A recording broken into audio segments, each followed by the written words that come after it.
Thank you for joining us today. Thank you. I'm looking forward to see all of you. So thank you for joining. And if you see two images of myself, it's because we have Charlotte who is helping me working on the details of the webinar. So thank you. You can communicate with Q&As that are there below, and you can feel free to send me email. And please, if we're not connected on LinkedIn, please don't hesitate to make a connection on LinkedIn and invite me, because I would love to know all your backgrounds. So I'm looking forward to get to know you all. And I'm going to wait a minute and a half before I'm going to share some slides. What I want to suggest is there's nothing that is really, you can take notes. You'll see we will send a recording after the webinar. So don't hesitate to send me questions on LinkedIn. But this is really some suggestions on how to feel supported in a job search, which is happening, a lot these days. And if you are employed and you're, you're not currently looking, it's important to be looking for your next plan. So what are you looking for in 2 years? So that's what we do in the group. We're looking at the vision board and creating a vision for where we want to go.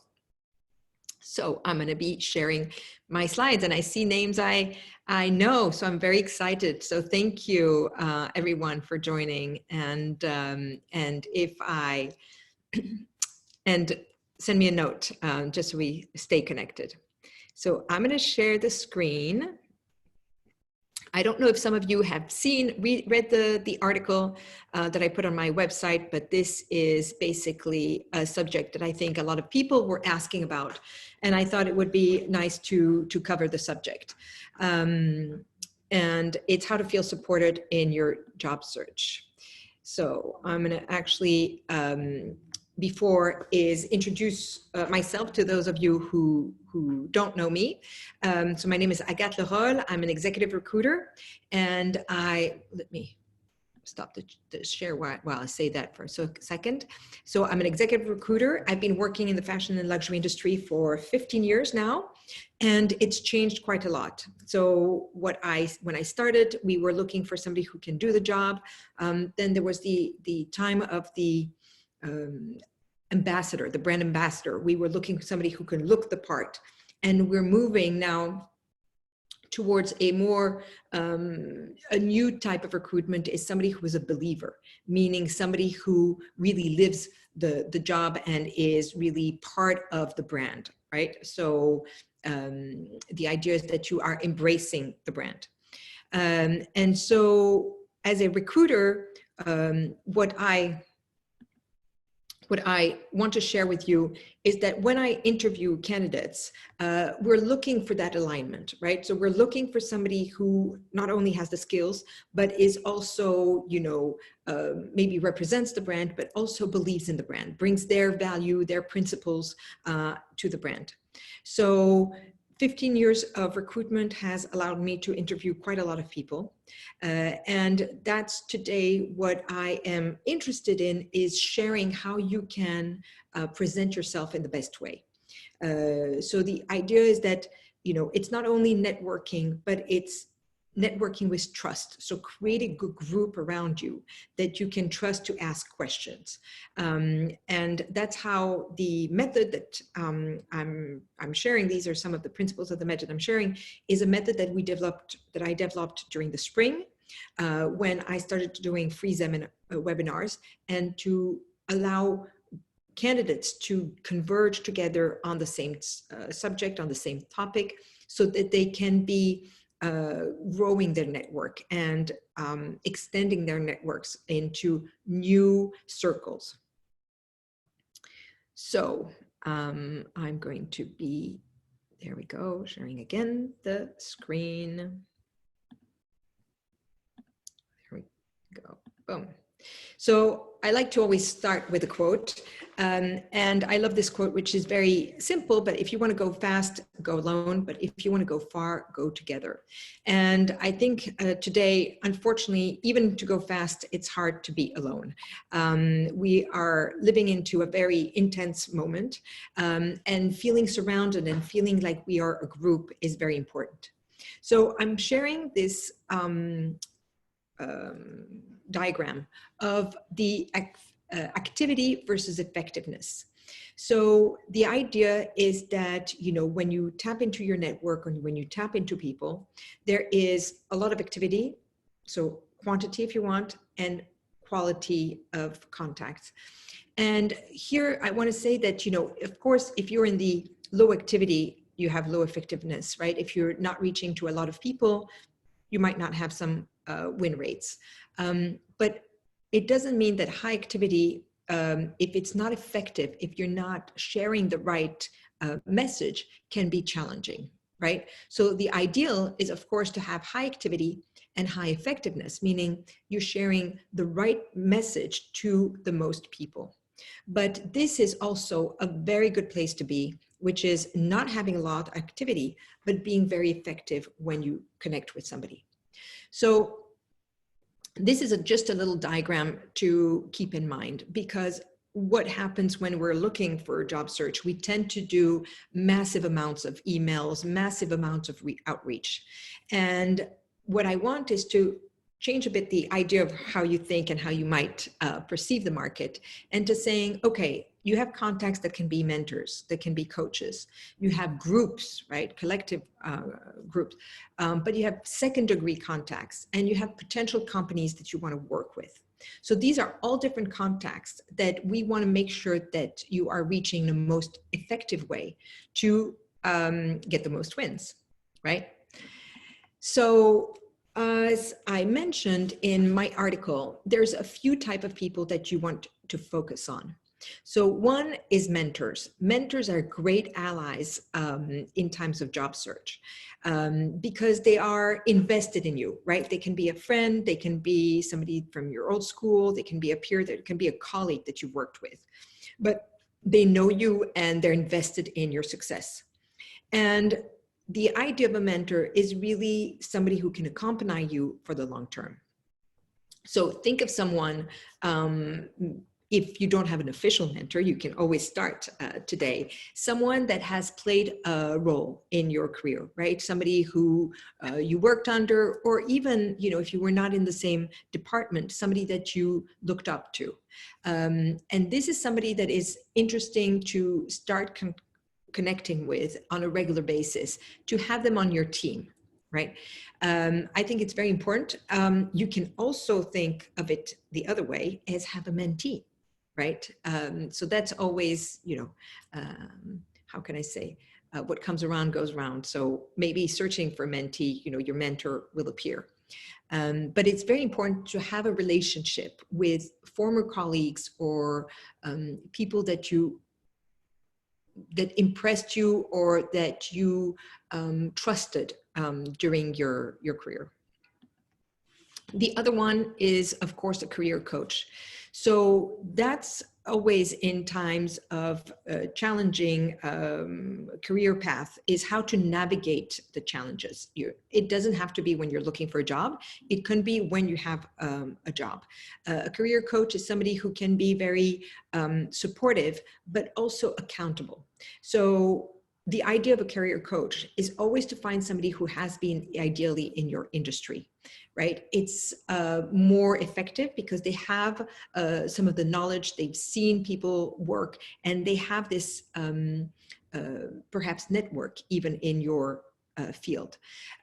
So I had a career coach. I had two. I think it's very important to interview them. Some are good. The first one was not so good, so that's why I went for somebody else.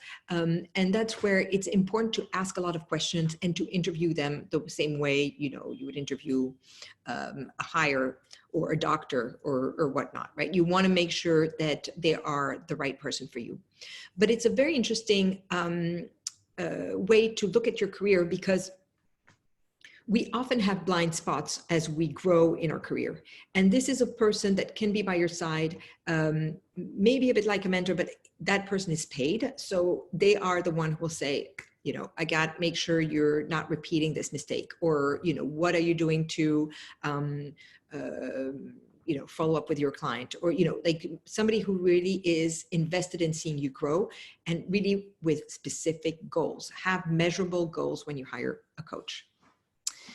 The other part that I'm very interested in, and I think is really the time today, we're moving from the individual, you know, scenario to a more collective society. And it used to be that the learning or the knowledge was top down, right? It was a teacher that was giving you information. It was a boss that was giving you a work schedule. It was a newspaper that was giving you information. And what has happened over the years is that we have a bottom up structure. So now it's bloggers that give us information, right? We get suggestions for brands from peers. Yelp or recommendation are becoming very important. And, you know, we want to learn from people who have the same background as us, not necessarily the teacher that has not been working in that specific position, but somebody who is more on the field. So a networking group is a very good way to not feel isolated when you search or when you're looking at your career. And ideally, you know, the more diverse the group, the better, because you want to expand your network. You want to expand the people who are your ambassadors, and tap into new connection. So think of groups where you can have a shared experience.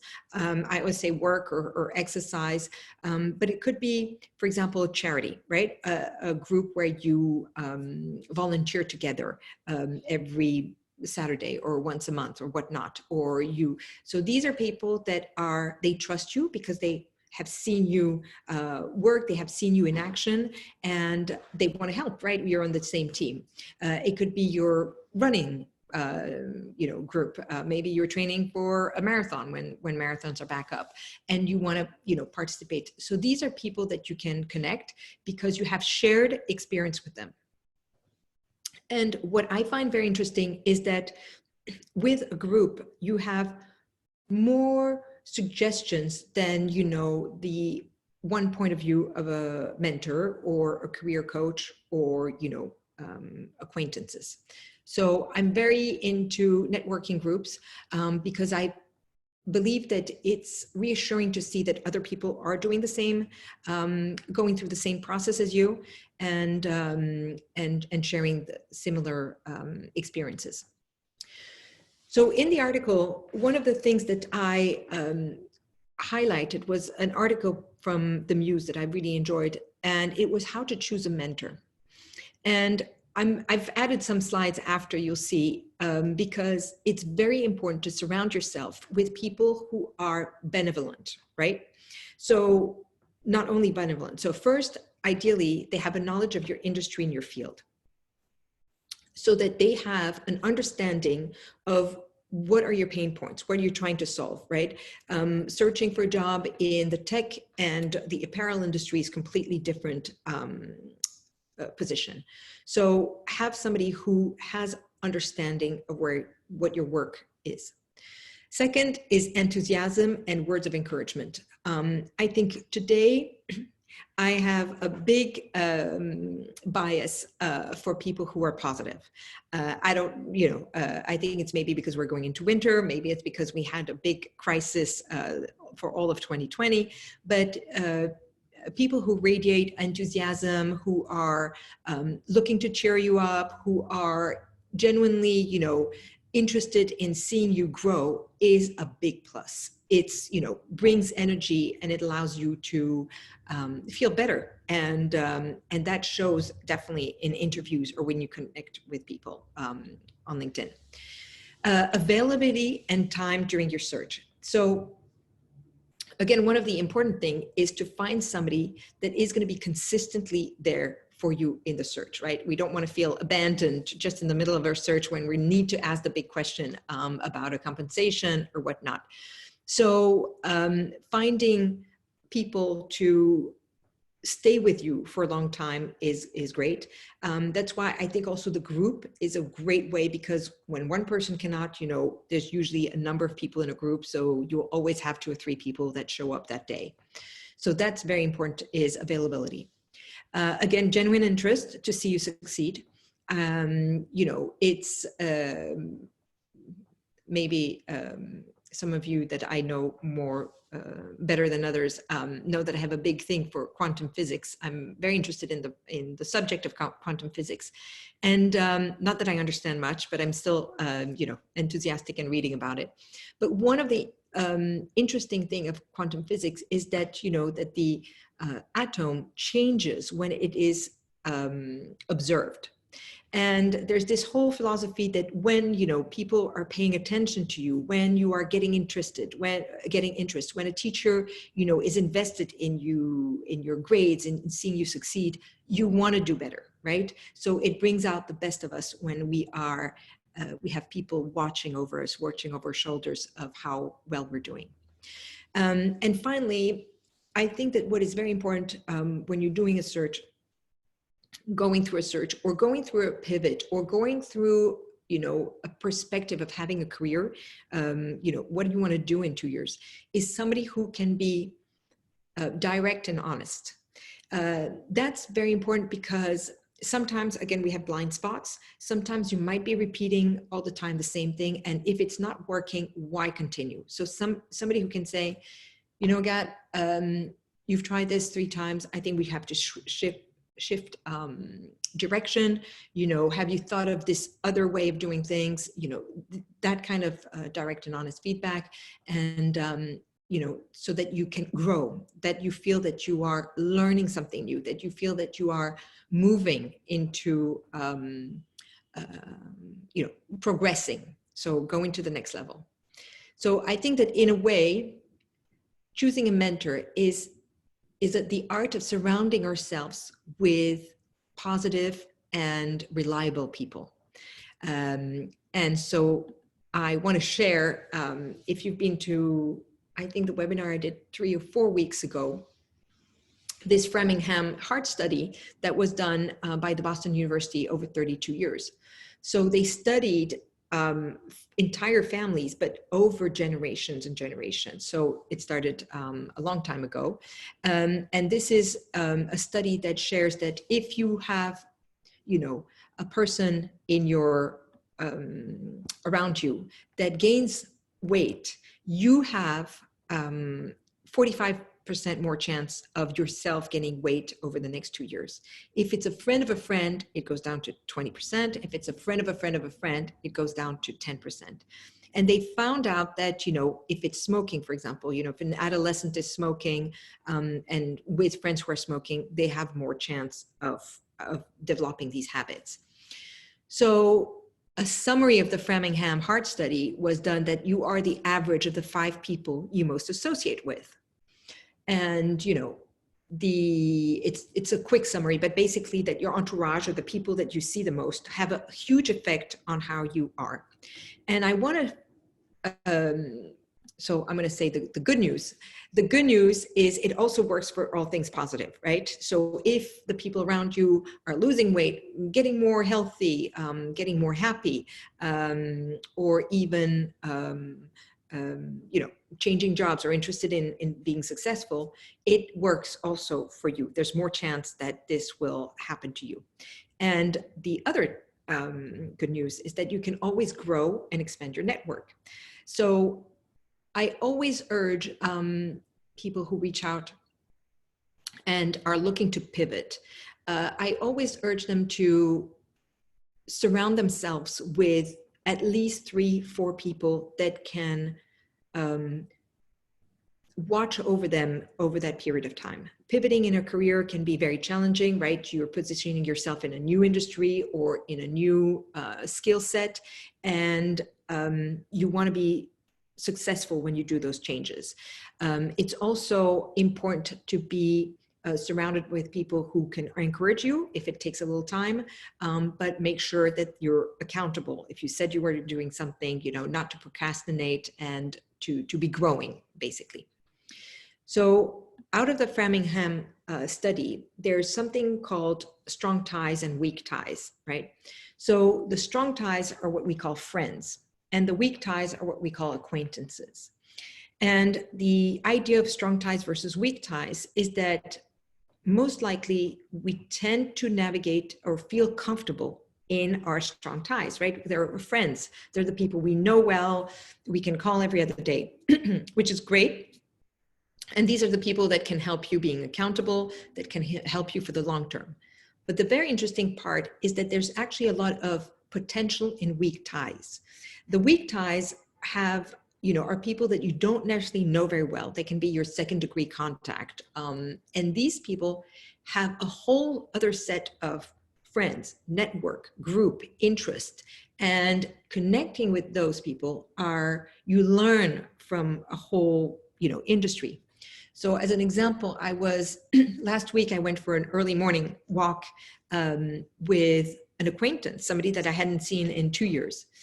And it was fascinating because she kept me updated on what she was doing in work. And I saw a whole new world because she does sales for a magazine. And she's focusing on wellness. And she was sharing brands of wellness that I had never heard of, that were really interesting, that I started Googling and, looking into. And a whole new world appeared to me. So it was, a very validating point for me to saying, there's a lot of interest in the people that you don't necessarily spend time with, but, it's interesting to look a little deeper into your, what we call weak ties or acquaintances. And so the strength of weak ties is, as I mentioned, that they bring you new ideas, fresh eye, new information, but they're a crucial bridge between two circles. And as an example, this friend, I was mentioning that I was doing my coaching, etc., and she gave me a new idea and somebody to connect with that I hadn't thought. I even didn't think of, connecting with that kind of group. And it's that fresh eye that is very important when you're doing a search, when you're seeing yourself in a different way for your career. The idea is to really let a new set of suggestions, of fresh eye, of inspiration into your career, right? Because our career is usually a big part of our life. So think of it as a big boat, like a cargo ship, right? To move it in a different direction can take some time. And so humans are animals of habits. So they tend to do the same thing. If it worked in the past, it should work in the future. However, now we have a crisis. So I think anything can work in the future because we are now, in a time where opportunities can arise because we are changing the way we used to work or the way we used to do things. So the strength of the weak ties is it allows you to access new circles, access, new ways of thinking. And in fact, the study I had mentioned says that individuals with few weak ties will not be having as much information. They won't receive as much information from the outside. They won't be aware of this new brand or, this new project that's happening. And again, it increases the isolation from ideas, from, opportunities. So one of the process we go through when we do group coaching in our group coaching thing is so we go through different 4 weeks of training, but there's one part of the training where we focus on our contacts and how to reach our contact. Of course, we start by crafting the message, by knowing who we are, and then going into our purpose and why we want to share this information, which is very, very important because you're not going to share a message if it's void, right? Why, if I gave you a microphone right now and you can reach to a whole audience, what are you going to say? What is the message you want to share? But once you have that information, it's important to organize your contact and spend a little time in nurturing them. So mentors, mentees, time to reconnect, references. If you've worked 10, 15 years, you have references, and it's important to reach out to them and update them with what has happened in your life, just so they stay fresh and they stay relevant for you.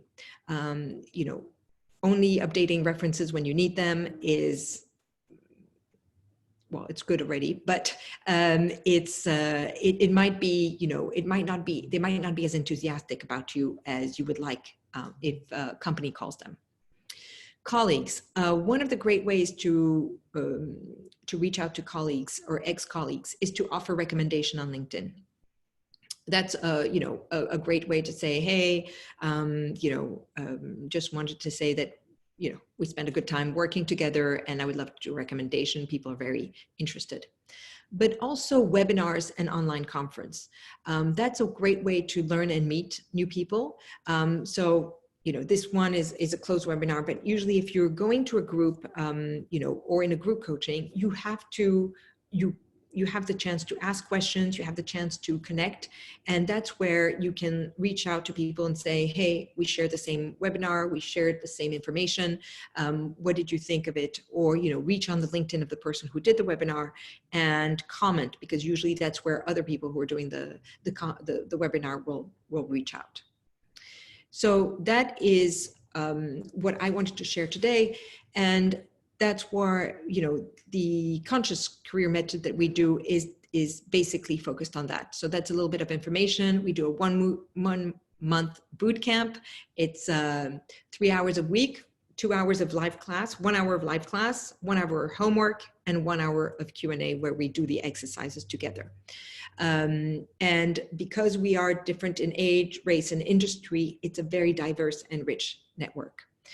There we go. So I wanted to share with you that the idea is to really spend time on finding around you a number of people that can support you in the change in your career, right? It is very important to make sure that you're not doing this alone, for many obvious reasons, because, you know, it's more fun doing it when you're with more people, but it's also to avoid blind spots, to avoid isolation, to avoid, you know, rejection. So in the group, we had a great question last week is, you know, I'm getting letters of rejection, I'm applying, I'm getting letters of rejection, and it's, you know, it's painful to hear. But, you know, having the group to support that person and and encouraging them that, you know, they will find, and, you know, maybe to saying, okay, are these companies really, you know, do you have a real purpose to working with them, or, you know, challenging if that's the right companies, or offering other competitors that, you know, this person might not have thought of. That's a great way to, you know, boost your self-esteem in times of change. Again, the idea is that, you know, there's a shared amount of information that candidates do. The one thing to avoid is to avoid thinking that you're competing against everybody, right? That's perhaps the first mistake, is au contraire, surrounding yourself with people who have your best interest at heart. So I'm going to let the questions, I have one question here. So don't hesitate, you can send me in the chat, of course, or you can do it in the Q&A. Okay. So the question is how to reach to new contacts on second degrees connection. So yes, I mentioned second degrees connection. So these are people that you're not necessarily connected on LinkedIn. And, you know, that don't have a strong interest in you. They might not know you. I always suggest that instead of just saying, hi, you know, happy to connect, or we have this friend in common, is, you know, perhaps looking a little bit in their LinkedIn, see if you have a school in common, if you have a brand in common, if you have, you know, diverse interest in common, hobby. Sometimes people list their hobbies, but it could be also which group you follow or which influencer you follow. So on LinkedIn, you can follow influencers or groups, and there's a high likelihood that you are following the same group. If you go on LinkedIn and you see somebody's profile, you will see the number of people you have in common. And if you are a second degree, you will see some of the groups you have in common. And that's a great way to say, hey, I saw this article in this group we shared, what are your thoughts? Or, I would be happy to discuss. So finding something, a common subject to talk about. One way also is just to, share an article and saying, I saw that you commented recently on this person's article on this subject. Here's another one that I, found very interesting and would love to connect with you. So this is, how to find a way to create commonality with people. Right. Okay, I have another question. And again, I want to thank you. Charlotte put the LinkedIn in the chat. Don't hesitate, because there's some names that I don't know. So I'll be very happy to connect with you on LinkedIn. So the second question is how to contribute in a group activity. So I'm not sure how to contribute or how to join. Is it how to contribute? So in general, pick a group where you have participation. I don't know if it answers the question, but the idea is to be doing something with others, doing something where you can show, your energy, your enthusiasm. Volunteering is a great way. There's groups that are closed on LinkedIn where you can participate and, be a moderator or participate in articles. There's group coaching. There's a company called also, I think, Elevate, which is more for women. And that's a great way. But the idea is a group where you can exchange ideas and you can show your participation. So that's, one of the criteria of a group. There's another question. Career coaches are expensive. There are. And for them to help you enter, they will continue to charge you. So what the investment is not high.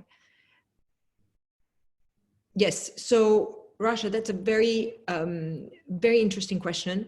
I went through the same process as you, and this is exactly one of the reasons where, I'm a big proponent of group coaching. Unfortunately, coaches will only take you to where they are. I had a terrible experience with a coach because I felt, well, at the time, I felt that, so I was suggested to read out loud the whole question. So career coaches are expensive. My concern is that the fee is monthly. Then what is the motivation for them to help you land work? They will continue to charge you, so the investment is not as high. If there was a before fee and a fee once the job is landed, then that's more of a motivation to help you succeed. So again, yes, it's very important to interview a coach before and to make sure you have measurable goals and to ask them how they measured goals with their previous coachees.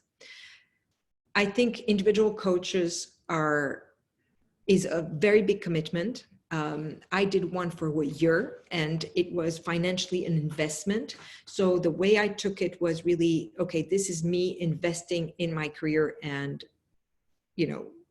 committing to 1 year. The reality is that if you need something that is faster, I would say, find a group coach. So there are a few. The idea is that you take people on a journey together and it's a fast journey. I do one that is a month. Ideally, I would like to do one that is 3 months because I think it creates more networking between people. But already in a month, what I see is with the 2 groups I had, there is a trusted connection between individuals. And I would say that even the learning happens between people.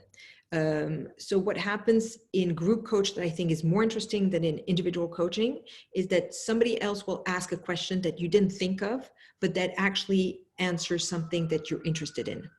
So having more than one person is like more than one intelligence, more than one brain around the same person, same question. So when we do group coaching, for example, and people are looking for a job, there will be questions that happen that others will not have thought of. And when the question arises, there will be more than the coach to answer that question. So the coach will be most likely the, I don't want to say the authority, but the conductor of the conversation. But you will see that's very interesting is you have new information. So to tell you also that there's a new wave of companies that are trying to reverse a little bit what recruiting is doing. And I'm working on that. It's more of a long-term project, but they're seeing how they can create visibility to candidates and get a fee after placing them. So it's a model that is being tested for the CAA, IMG, usually for actors and people who are represented, photographers and models. But the idea is like, how do you do that with somebody who's just an employee? And the idea is like, how do you charge a fee after? So it's really early stage. It might happen later, but for the moment it's early stage. Voilà. Is there any other question that you might want to answer?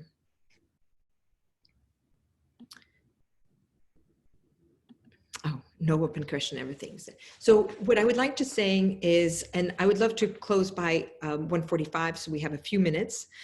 If there's any question that you think, was too personal to ask right now, you can always reach out to me on LinkedIn. And we have one question. How do you deal with the age question and trying to get hired remotely? I'm 57, but look 40-ish and very energetic and talented. And I want to move to a different state to be near my family. How realistic is this? I've been trying for over a year.